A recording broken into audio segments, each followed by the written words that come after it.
In the summer of 1996, there were few job opportunities for a wet-behind-the-ears recent high school graduate in Carroll County, unless you were skilled in mechanic work or didn't mind the endless tedium of factory labor. Neither of these applied to me.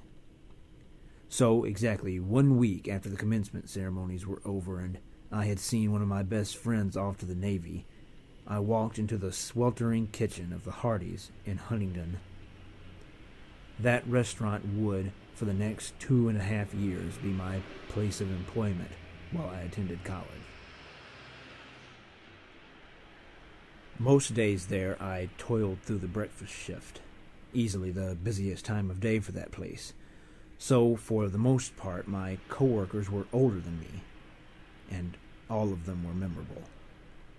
There was Casey, whose sole purpose for working at Hardee's was to save up enough to get away from his mother, who had begun to demand from him money for rent and utilities as well as new handbags and jewelry. There was Ellie, from Germany, who met her American husband while he was stationed at the military base near her home, and who had once issued robust laughter when I mentioned Tennessee's bicentennial celebrations, because the small town in which she had grown up had recently celebrated its 1200th year. There was an extremely obese woman named Linda, who was also an habitual liar. She once sat across from me during our break with a hamburger, a large order of fries, a fried chicken breast and leg, a biscuit, and a large Coke sitting on the table between us, and said to me, "I have that problem they talk about on TV where you keep eating and can't stop. So last month I got my stomach stapled. Everybody said I was crazy, but I had to. I was killing myself.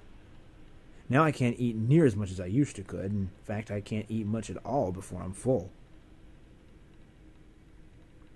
She then proceeded to eat everything on her plate.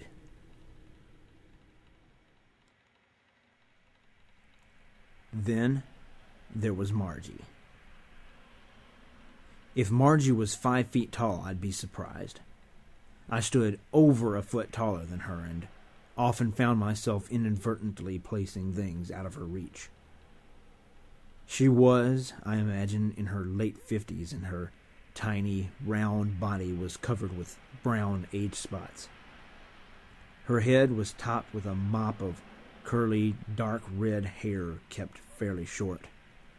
Her face had been lined by her years, and she always wore makeup. Her light brown, painted-on eyebrows rose to a high crest in true Joan Crawford fashion. She wore rouge that was never quite blended well, and lavender eyeshadow, and even though she worked in a hot kitchen with an air conditioner that was very apt to die in summer months, I never once saw her makeup run.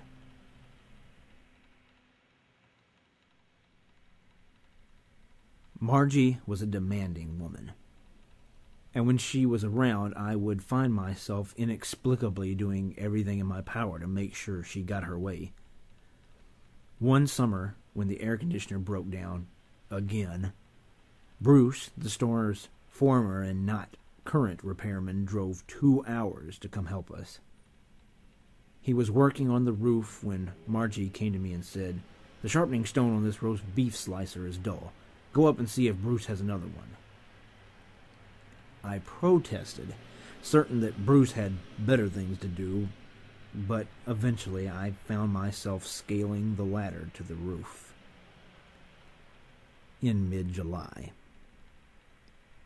The poor repairman was cursing quietly to himself as he wrangled wires and tubes inside the huge unit, sweat streaming down his face, plastering his hair to his forehead, staining his shirt, and dripping from the tip of his nose. He was incredulous upon hearing my request, but sent me back to the kitchen to tell Margie that he'd bring her the stone once he was finished up there. I did just that, and was promptly sent back up the ladder with the message that once he was finished up there wasn't soon enough.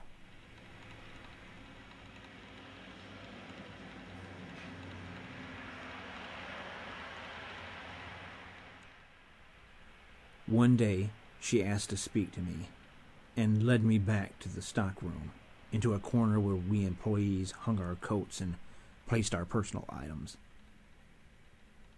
"I'm getting a divorce from my husband," she said.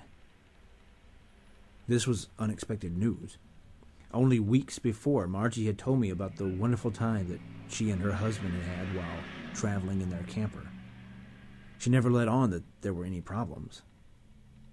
"The other night," she said, "he got drunker and meaner than I've ever seen him, Jason. He's trying to say that it was because of the medicine that he's on for his disability, but I don't care at this point. The other night, for no reason, he beat the shit out of me."